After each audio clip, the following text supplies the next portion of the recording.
Foot pedal activation is the most widely used activation style for Bradley wash fountains. To troubleshoot a wash fountain, it's best to use a process of elimination. If you can eliminate a few issues, what you're usually left with is the problem. This video will cover the issues when the unit won't turn on, when the unit leaks, and when the unit won't turn off.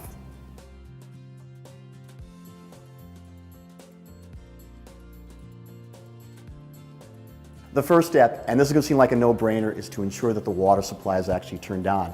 Many times when the wash fountain doesn't work, people will turn it off if the supply stops, and somebody else usually comes in to do the service. So I know it sounds like a no-brainer, but we want to definitely make sure that the water supply is turned on to the wash fountain.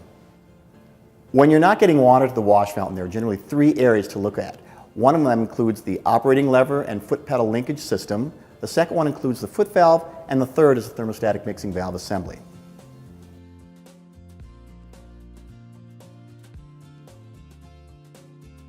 With the water on, check the operating lever and the components of the foot pedal by manually moving the brass operating lever up or down with your hand to see if the water activates.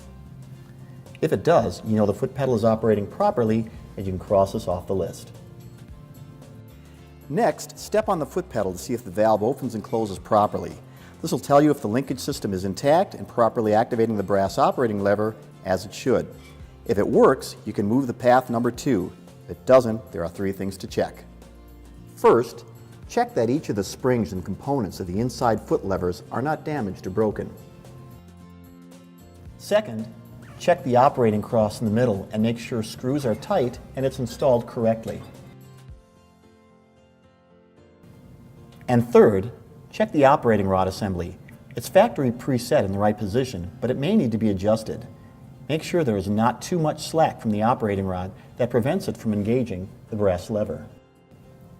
Here I have an operating rod assembly. To adjust the spring assembly, loosen the set screws using a 5/16 inch wrench and reposition the assembly so it's a snug fit with the operating lever. From here, you can move on to path 2. If you push up the brass lever with your hand and it doesn't move, and you'll know it, you can try as hard as you can, then the issue is most likely with the foot valve, the area with the blue cap. The cap may be a different color in older models.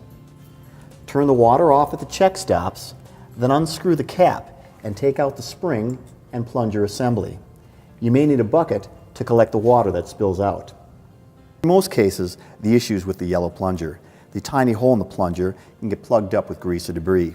Simply clean off any grease or debris and put the plunger back in, and most likely this will solve the issue.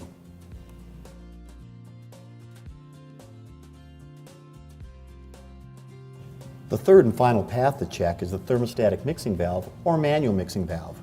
For a thermostatic mixing valve, if the thermostat has failed, the valve will close and will not pass water. To check the thermostat, unscrew the brass nut at the end of the valve and pull out the parts.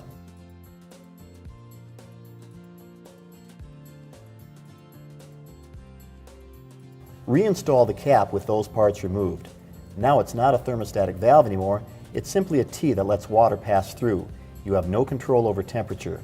If you get a full flow of water, then you know the problem is the thermostatic valve, which you can fix with repair kit part number S65418.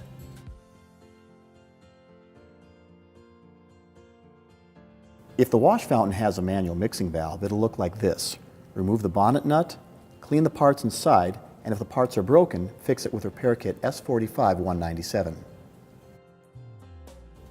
You can also check the volume control on the valve that controls how far the spray shoots out. It's rare, but the volume control valve could be turned down so low that it appears that the wash fountain isn't working.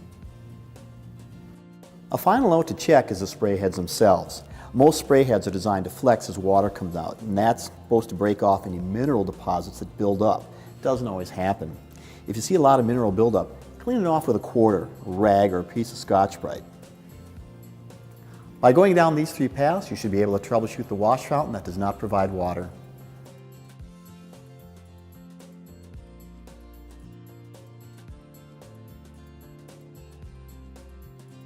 If there is a leak, it's most likely going to be coming from the foot valve due to a torn diaphragm or debris on the diaphragm preventing it from seating properly. To check the diaphragm, remove the nut by the operating lever. Here is the valve diaphragm. You want to check it for any nicks and cuts and remove any debris that may be on the surface. If the diaphragm does need to be replaced, use repair kit S65-230.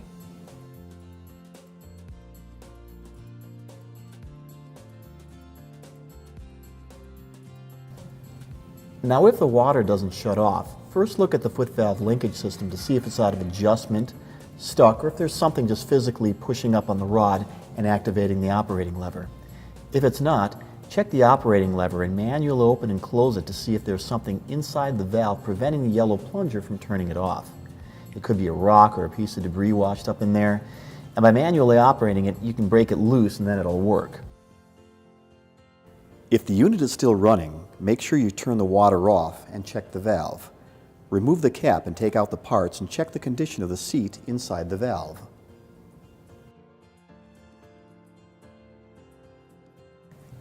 Before reassembly of the foot valve, be sure to check the bib washer along the plunger assembly for any nicks or cuts or any debris. If any parts within the foot valve assembly need to be replaced, use repair kit number S65-230. These are the steps to follow to troubleshoot a wash fountain that won't shut off.